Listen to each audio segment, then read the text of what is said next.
Hello दोस्तों, आज हम जानने वाले हैं किरण पूंजी क्या है और ये कितने प्रकार की होती है। हमने पिछले वीडियो में जाना था कि प्रदीप्त और अप्रदीप्त क्या है। तो अब मेरा अगला क्वेश्चन है कि किरण पुंज क्या है और ये कितने प्रकार का होता है। तो चलिए हम इसको बता दें। तो किरण पुंज किरणपुंज किसे कहते हैं, यानी प्रकाश के किरण के समूह को हम किरणपुंज कहते हैं। और ये 3 प्रकार का होता है, अपसारी, समांतर और अभिसारी। तो दोस्तों अब हम जान लेंगे कि अपसारी क्या है, समांतर क्या है और अभिसारी क्या है। अपसारी का मतलब होता है यानी जो एक बिंदु से अनेक दिशाओं में फैल जाता है उसे हम अपसारी कहते हैं। तो ऐसे कि वैसा किरणपुंज जो प्रकाश स्रोत से निकल कर फैलती चली जाती है, इससे हम क्या कहते हैं, अपसारी किरणपुंज कहते हैं। तो हम इसको लिख कर हम बता देते हैं, या हम सिंपल से तरीके में हम आपको बता देते हैं। तो अपसारी किरणपुंज क्या है, रीजन दीजिए यार। तो वैसा किरणपुंज जो एक बिंदु से निकल कर अनेक दिशाओं में फैल जाती है उसे हम क्या कहते हैं, अपसारी किरणपुंज कहते हैं। जैसे में आप देख लीजिए कि एक बिंदु है, यहाँ से ये निकल कर ये अनेक दिशाओं में जा रही है, इसको हम क्या कहेंगे, अपसारी किरणपुंज कहेंगे। अब हम समांतर के बारे में, यानी एक दूसरे का समांतर हो उसे हम समांतर किरणपुंज कहते हैं। तो इसको भी हम लिख लेते हैं। अब हम समांतर किरणपुंज के बारे में हम जानते हैं। वैसा किरणपुंज जो एक दूसरे के समानांतर हो उसे हम समांतर किरणपुंज कहते हैं। देखिए एक दूसरे का समांतर है जिसे हम समांतर किरणपुंज कहते हैं। वैसा किरणपुंज जो एक दूसरे के समांतर हो उसे हम समांतर किरणपुंज कहते हैं। हम जानेंगे अभिसारी किरणपुंज किसे कहते हैं।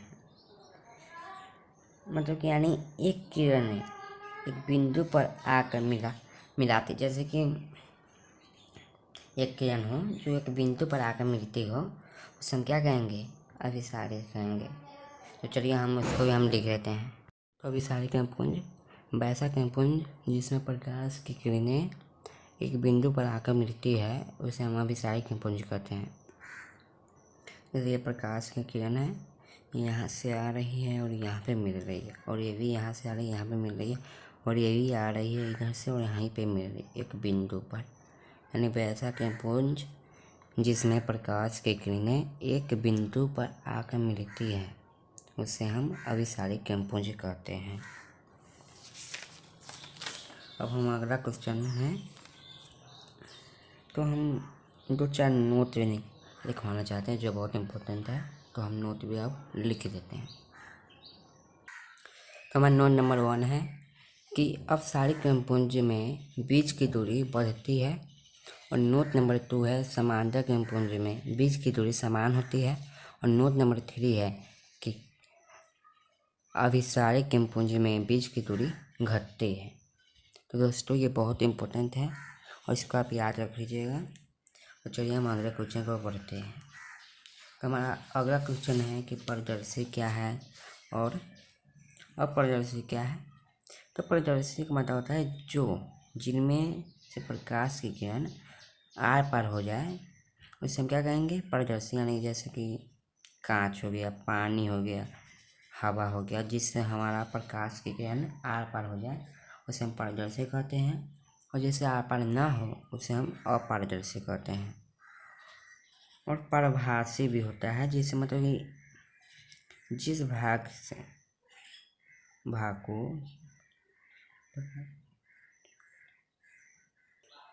तो हम जान लेते हैं पारदर्शी क्या है। वे पदार्थ जिनमें से प्रकाश की किरण आर पार हो जाए उसे हम पारदर्शी कहते हैं, जैसे कांच, पानी, हवा आदि।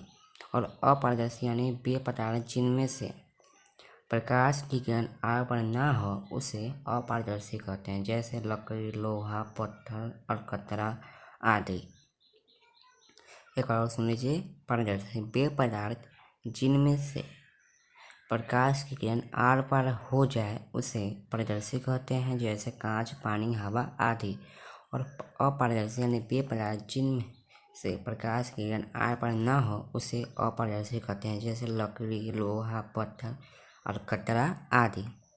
हम परिभाषा का मतलब जान लेते हैं, यानी बेपराग जिनमें से प्रकाश की किरण कुछ आर पार हो जाए उसे हम पारदर्शी कहते हैं, जैसे धुआं, आँख की पलक, कागज, बैलून, ये सब हो गया। तो चलिए उसको हम लिख लेते हैं। तो परिभाषा यानी वे पदार्थ जिनमें से प्रकाश की किरण कुछ आर पार हो उसे हम परिभाषा कहते हैं, जैसे कागज, धुआं, आँख की पलक, बैलून इत्यादि। तो चलिए हम अगले क्वेश्चन को बढ़ते हैं। अगला क्वेश्चन होगा हमारा, प्रकाश का परावर्तन किसे कहते हैं। तो प्रकाश के किसी वस्तु से टकराकर वापस लौटने की घटना को हम क्या कहते हैं, परावर्तन कहते हैं। तो उसको भी हम लिख लिया जाए। तो प्रकाश का परावर्तन यानी प्रकाश की किसी वस्तु से टकराकर वापस लौटने की घटना को प्रकाश का परावर्तन कहते हैं। तो इसका चित्र भी होता है। तो ये मेरा समतल दर्पण हो गया, ये वाला हमारा, और ये हमारा आपतन बिंदु होता है, ये वाला एक आपतन बिंदु।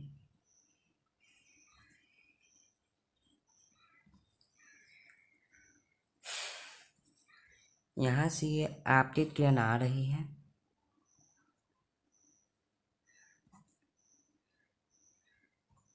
ये परावर्तित किरण है, यहाँ से इसको हम परावर्तित किरण कहते हैं। और यहाँ पे एक डाला गया अभिलंब, यानी यहाँ पे ये अभिलंब भी कहता है, इसको हम नॉर्मल भी कहते हैं, यानी अभिलंब। आपतित किरण और अभिलंब के बीच के कोण को हम कहते हैं आपतन कोण, और परावर्तित किरण और अभिलंब के बीच के कोण को हम कहते हैं परावर्तन कोण।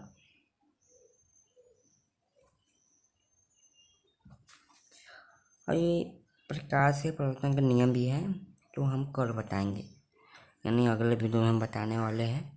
तो आज के लिए इतना ही, अगले वीडियो में मिलते हैं। चैनल को सब्सक्राइब करना ना भूलिएगा और शेयर कीजिए और लाइक कीजिए। तो चलिए अगले वीडियो में हम मिलते हैं।